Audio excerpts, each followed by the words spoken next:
Welcome back, curious minds, to the Little Red Podcast. In our previous episode, we began unraveling the enigmatic tale of Yamashita's treasure, diving into the dark corridors of history and the hidden vaults of wartime secrets. We introduce you to Ben Balmores, a young Filipino valet whose life took an extraordinary turn as he crossed paths with a Japanese prince, entwining his fate with one of history's most intriguing legends. Today, we pick up where we left off. Get ready to delve deeper into Ben's captivating story, uncover the friendships and promises forged in the crucible of war, and explore the relentless quest for hidden gold that drove men to unimaginable lengths. We'll shed light on the shadowy figures behind these tales and the impact of their actions that resonate through time. So, sit back, relax, and join us on this next chapter of our journey as we continue to uncover the hidden vault of Yamashita's treasure. This is Lil Weird Podcast, where the strange and the fascinating come to life.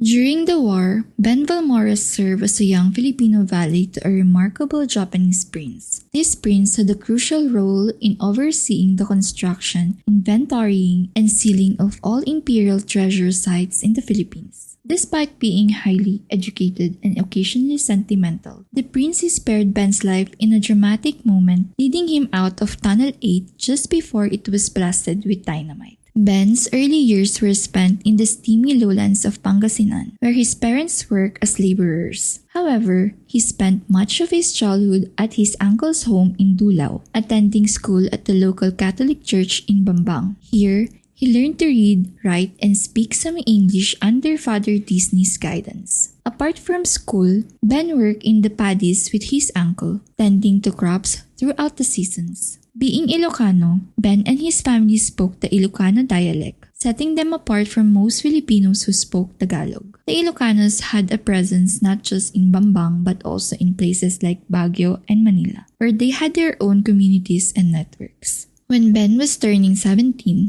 the Japanese invasion of the Philippines began, placing his family directly in the path of the invading forces. In January 1943, Ben Balmores found himself cutting sugarcane with his family to make sugar, rum, and hard candy for their own use. Assigned to gather dry bamboo for fire, Ben headed to a nearby hill where giant bamboo grew. As he worked, Japanese soldiers suddenly surrounded him, their guns drawn and pointed. Frozen with fear, Ben crouched behind a cartwheel as a soldier demanded to know what he is doing there. Colonel Adachi, the commanding officer, interrogated Ben in Tagalog and then in Ilocano, asking about the road to San Antonio Barrio. Ben, feeling scared and trapped, pointed in the direction but refused to guide them without his father's permission. The soldiers then insisted on going to Ben's father, who reluctantly agreed for Ben to lead them. During the journey, Ben was terrified, convinced he would meet his end. Tears streamed down his cheeks, catching Colonel Adachi's attention. Surprisingly, Kim Soo, a young man with a shaved head and a friendly smile, reassured Ben that they meant him no harm. They altered their plans, returning to Ben's home briefly before heading to San Fernando, their main camp. Along the way, they encountered a distressing scene where two soldiers were attempting to rape a village woman. Kim Soo intervened swiftly, using his samurai sword to stop the assault and ordering his men to take the offenders into custody. He showed kindness to the woman, ensuring her safety and reprimanding his soldiers severely for their actions. Arriving at the camp in San Fernando, Kim Soo commanded respect from everyone, with Colonel Adachi addressing him simply as Kim Soo.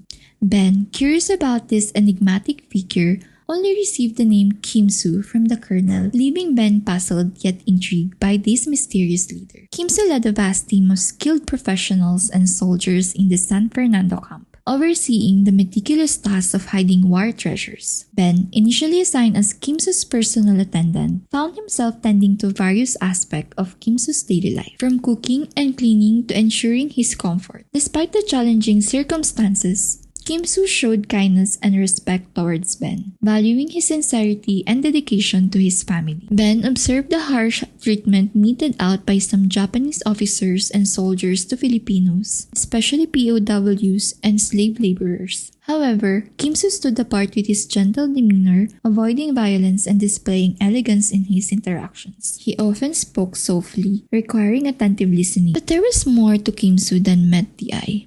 In private conversations, he hinted a hidden identity and shared snippets of his past, leaving Ben intrigued and curious. His smooth demeanor and careful choice of words hinted at a deeper story waiting to be unveiled. Who was this enigmatic figure, and what secrets lay beneath his elegant facade? The mystery surrounding Kim Soo added an air of suspense and intrigue to Ben's interactions with him, making each encounter a captivating journey into the unknown. But then Kim Soo later confided in Ben about his true identity as Prince Takeda, using the codename Kim Soo Murakushi during the war. This revelation added an intriguing layer of secrecy to their relationship, as Kim Soo entrusted Ben with valuable information and urged him to maintain absolute silence on such matters. Prince Takeda Tsuneyoshi, also known as Lieutenant Colonel Miyata, was a descendant of Japan's Meiji Emperor and played a significant role in directing Golden Lily operations across Asia during World War II. While officially stationed in Saigon, he took charge of Golden Lily's field operations in the Philippines, overseeing the construction of large cavern sites including one near his camp in San Fernando. Prince Chichibu was the overall commander in Manila, focusing on crucial treasure sites.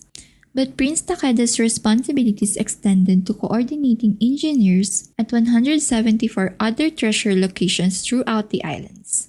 His duties involved traveling extensively across Southeast Asia to manage the transportation of war loot and making frequent trips back to Tokyo. Adjacent to San Fernando Army Camp where Kim Soo operated was one of the largest treasure vault complexes in the Philippines. Kim Soo and his team spent 3 years expanding 3 natural caverns, reinforcing them with steel and concrete, and connecting them with tunnels. The main vault, known as Tunnel 8, was massive, comparable in size to a football field. It linked to 2 other caverns, Tunnel 9 and the graveyard site, beneath another nearby army camp and Bambang Cemetery, respectively. It linked to 2 other caverns, Tunnel 9 and the graveyard site, beneath another army camp and Bambang Cemetery, respectively. These caverns were strategically located and meticulously sealed before the war ended. Interestingly, there was another entrance to Tunnel 9 from a separate army camp to the north, unbeknownst to Ben, as it became General Yamashita's headquarters in the later stages of the war. At San Fernando, the entrance to Tunnel 8 was concealed, resembling a simple hole in the ground with a basic elevator leading down to the tunnel. By mid-1944, the Allies were gearing up for an invasion of either the Philippines or Formosa, or modern-day Taiwan, with a massive American fleet gathering at Hollandia in New Guinea. It was clear that Japan would face a fierce battle to maintain control, particularly over Luzon. General Shigenori Kuroda was relieved of his duties in the Philippines, and the renowned General Yamashita Tomoyuki was appointed to defend the northern Philippines at all costs. This defense was crucial to preventing attacks on strategic locations like Guam and Okinawa, whose loss would pose a direct threat to the Japanese home islands. Yamashita was a fascinating figure embodying the complexities of Japan's militaristic culture. At first glance, he appeared to be the epitome of Prussian militarism, with a robust physique and a stern, impassive demeanor. However, beneath this facade, he was a moderate who opposed the extreme militaristic tendencies in Japan. In a notable incident, he stopped an assassin who had targeted a dangerous fanatic within the military hierarchy. Yamashita gained immense popularity in Japan after his remarkable victory at Singapore early in the war, which made him a revered figure but also drew envy and resentment from figures like Prime Minister Tojo. Consequently, Yamashita was sidelined to Manchuria for a significant part of the war. However, by mid-1944, with the changing political landscape, Yamashita was sent directly to Luzon, Philippines, in hopes that his strategic prowess could turn the tide. He arrived in Manila in October 1944, albeit too late to significantly impact the course of events. During his final 10 months in the war, Yamashita, a personal friend of Prince Chichibu from their earlier military service together, monitored progress at numerous Golden Lily sites across Luzon, from Baguio in the west to Apari in the north. These sites were crucial as they housed the last truckloads of gold bullion and treasures being moved to secure locations in the mountains north of Manila, where Yamashita planned to make his stand against advancing Allied forces. Yamashita faced a challenging situation on Luzon, with over 275,000 troops under his command, including infantry and armored divisions. However, his forces were a mix of recovering soldiers, survivors, and support personnel. Recognizing the impossibility of defending Manila, he made the difficult decision to withdraw from the city and declared it open to avoid its pointless destruction. The control of Manila was complicated by the Japanese Navy, particularly Rear Admiral Iwabuchi Sanji, who disregarded Yamashita's orders to withdraw inland. Instead, Iwabuchi chose to wreak havoc in the city, ignoring the devastation it caused to civilians. He had his own motives, having been involved in hiding substantial war loot on Corregidor and knowing about the treasures hidden by Prince Chichibu in Manila. As US aircraft dominated the skies, escape by sea was impossible. Iwabuchi, perhaps sensing the hopelessness of their situation, opted for a destructive path, unleashing his marines on a brutal rampage against civilians. Amidst the chaos, Iwabuchi vanished through the tunnel network beneath Intramuros, and his fate remains shrouded in mystery. Although officially declared dead, rumors suggest that he may have escaped, living out his days under an assumed name in Japan. Meanwhile, Yamashita's defensive strategy in the mountains north of Manila was centered on a triangular perimeter anchored at Baguio, Bambang, and Bontoc. These strategic points were accessible only through treacherous routes, allowing his forces to entrench and defend against Allied advances. Meanwhile, Ben's relationship with Prince Takeda or Kimsu took a significant turn as he was initiated into a blood oath ritual. This ritual involved a symbolic act of cutting their little fingers and letting their blood unite on a battle flag, signifying their loyalty and secrecy. Ben was bound by 3 strict rules. Never speak of Prince Chichibu, never disclose Prince Takeda's true identity, and never reveal the locations of the treasure sites to anyone, including Americans, Filipinos, guerrillas, Chinese, or even other Japanese. To ensure Ben's future security, Kimsu revealed that he had hidden 2 steel trunks filled with gold. As a reminder, 2 blue dots were tattooed on Ben's hand, representing each trunk. The following day, they visited Pinkian Bridge, where soldiers had prepared a pit beneath a massive mango tree. Using carabao, large steel boxes filled with gold bars were lowered into the pit. When opened, Ben saw chunks of gold cut from 75 kilo bars, filling the trunks entirely. Speaking in Japanese, Kimsu conveyed to Ben that the gold was a token of appreciation for his service, offering him lots and lots of gold. This gesture cemented their bond and the secrecy surrounding the hidden treasures. Kimsu informed Ben that they would sprinkle the boxes with poison and seal them. After the war,